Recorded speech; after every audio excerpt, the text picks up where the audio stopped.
انہوں نے نگاہ ڈالی وجود گرامی پر، سمجھ میں آ گیا کہ یہ پیکر تقوی و طہارت کا سرچشمہ نظر آتا ہے. تو انہوں نے اب کہا کہ بابا تم بغیر اجازت کے کھائے تھے، تمہاری معافی ایسے نہیں ہوگی، باغ کی تمہیں خدمت بھی کرنی ہوگی، باغ بانی کرنی ہوگی، نوکری کرنی ہوگی. ارے ایک سیب کی کتنی قیمت ہے؟ ایک دن کی ڈیوٹی کے بعد قیمت ادا ہو جاتی تھی ہوگی، مگر کہا نہیں، ایک مدت مقرر کر دی، اتنی مدت تک تمہیں باغبانی کرنی ہوگی. کہا ٹھیک ہے، منظور ہے. کہا نہیں، ایک اور بھی کام کرنا ہوگا. میری ایک بیٹی ہے جو آنکھوں سے اندھی ہے، جو ہاتھ سے لنجی ہے، جو پاؤں سے لنگڑی ہے، جو زبان سے شاید کہتی بھی نہیں ہے، آنکھوں سے اندھی ہے، ہاتھ پاؤں سے معذور ہے. اس لڑکی سے تمہیں نکاح کرنا ہوگا. اگر تم کو اپنی زوجیت میں قبول کرو گے تب میں تمہارے قصور کو معاف کروں گا. حیران ہو گئے کہ چھوٹی سی خطا پر اتنی سخت شرطیں رکھی انہوں نے دونوں. مگر سوچے کہ یہاں کوئی اگر سخت کام بھی ہے تو گوارا کر لیں گے، محشر میں اللہ کی پوچھ سے تو بچائیں گے. کہا ٹھیک ہے، اگر میرے قصور کی معافی کے لیے دو شرطیں ہی پوری کرنی ہے تو میں منظور کر لیتا ہوں. ٹھیک ہے، ایک تو باغبانی تھا، وہ کام تو اتنا زیادہ مشکل نہیں تھا، مگر پوری شباب کے زندگی میں ایسی دلہن کو قبول کرنا کہ جو خود بھی معذور ہو تو اب وہ کیا خدمت کرے گی، خود ان کو ان کی خدمت کرنی ہوگی. مگر کہا کہ قصور کی معافی اسی میں ہے تو میں اس شرط کے لیے منظور کرنے تیار ہوں. ٹھیک ہے، مدت تک خدمت کرتے رہے باغ کی. اس کے بعد پھر حسب معاہدہ نکاح ہو گیا اور اس دلہن کے حجرے میں ان کو بھیج دیا گیا.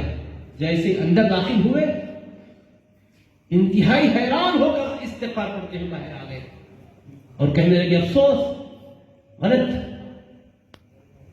معاملہ ہو گیا. کہا کیا ہو گیا؟ کہا کہ آپ نے جن صفات کی حامل دلہن کے بارے میں کہا تھا وہ حجرے میں وہ نہیں ہے، غلطی سے کسی اور حجرے میں مجھے بھیج دیا گیا ہے.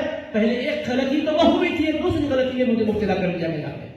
استغفار پڑھتے ہوئے آپ نے کہا نہیں بابا، حقیقت تو یہ ہے کہ جو حجرے میں گئے وہی آپ کی دلہن کا ہوگا، اور جس لڑکی کو آپ نے دیکھا وہی آپ کی شکل کے خلاف. کہنے لگے آپ نے تو کہا تھا کہ آنکھ سے اندھی ہے، میں دیکھا کہ وہ آنکھ والی ہے، ہاتھ پاؤں اس کے سلامت ہے، حسن کا پیکر ہے. کہا ہاں ہاں بے شک یہی لڑکی ہے جس کے بارے میں نے وہ کہا تھا. کہا پھر کیا مطلب؟ فرمایا آنکھ سے اندھی ہے تو میں نے کہا میری بیٹی نے کبھی ان آنکھوں سے خلاف شرع منظر نہیں دیکھا ہے، ان ہاتھوں سے کبھی گناہ کا ارتکاب نہیں کیا ہے، پاؤں سے غلط کاموں کی طرف وہ چل کر نہیں گئی ہے، زبان سے خلاف کبھی اس نے جملہ ادا نہیں کیا ہے.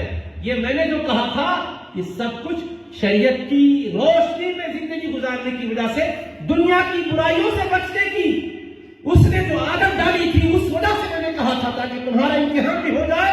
اور اندھی بہری اور گونگی اور لنجی اور ننگی لنگڑی جو میں نے کہا تھا، معذور جو کہا تھا، اس سے میری مراد یہ تھی. اللہ اکبر، خدا کا شکر بجا لاتے ہیں. اور آپ کو معلوم یہ دونوں بزرگ کون تھے؟ انہی سے سیدنا پیران پیر شیخ عبد القادر جیلانی تک. ماں اس طرح تقوی کی پیکر ہوتی ہے، باپ خدا کے خوف اور خشیت میں اس طرح کی پاکیزہ زندگی گزارنے والے ہوتے ہیں تو ان کے شہزادے ولی ہی نہیں، ولیوں کے سردار ہوتے ہیں، قطب ہی نہیں قطب الاقطاب ہوتے ہیں. تو ہم کو یہ سمجھنا ہے کہ پیران پیر یک بیک دم عقل نہیں گئے ہیں، اللہ نے ان کے لیے ماحول بھی بنا تھا. ماں باپ بھی تقوی کی پیکر، طہارت اور پرہیزگاری کی زندگی گزارنے والے. تو اللہ تبارک و تعالیٰ کا قرآن میں وعدہ ہے الطیبات للطیبین والطیبون للطیبات. پاک بیویاں پاک مردوں کے لیے ہیں، پاک مرد پاک بیویوں کے لیے. اور ایسا ہی الخبیثات للخبیثین والخبیثون للخبیثات. ناپاک اور گندے لوگ گندی عورتوں کے لیے اور گندی خصلت والی عورتیں گندے مردوں کے لیے. تو ہمیں نکاح کے ٹائم پر بھی توجہ رکھنی ہے کہ اگر آپ ہم یہ چاہتے ہیں کہ اپنی اولاد صالح بنے تو رشتہ نکاح کے ٹائم پر وہ عورت کتنے دولت مند گھرانے کی ہے یہ نہ دیکھو، خدا کو جانتی بھی ہے کہ نہیں یہ دیکھو، تقویٰ پرہیزگاری ہے یا نہیں یہ دیکھو. آج کل رشتہ نکاح کے انتخاب کے ٹائم پر معیار دنیا داری کو بنایا جاتا ہے، حسن و جمال کو بنایا جاتا ہے. کبھی یہ جائزہ لینے کی کوشش نہیں کی جاتی بچی متشدد ہے یا نہیں، حیادار ہے بھی یا نہیں، کیا اللہ سے اس کا تعلق بھی قائم ہوا کہ نہیں، اذان کے ٹائم پر مصلی پر آتی ہے کہ نہیں، فجر میں خود سے اٹھتی ہے کہ نہیں، وقت پر نماز پڑھ کے آرام کر کے پھر فجر کی تمنا میں انتظار میں بستر پر آرام کرتی ہے کہ نہیں؟ زندگی اور رات کی گھڑیاں اور دن کی گھڑیاں تقوی کی اور پرہیزگاری کی شان سے ہوتی ہے کہ نہیں؟ یہ جائزہ لینے کی ضرورت ہے. اگر ہم لوگ یہ جائزہ لینے والے بن جائیں گے تو جیسا باپ اپنی اولاد کو دنیاوی تعلیم دلا رہے ہیں متقی بنانے کا بھی خیال کریں گے. نوجوانوں تم سے بھی میری ادباً گزارش ہے کہ اپنے لیے رفیق حیات کا انتخاب کرنا چاہو. پیران پیر کی بابرکت زندگی سے سبق سیکھو.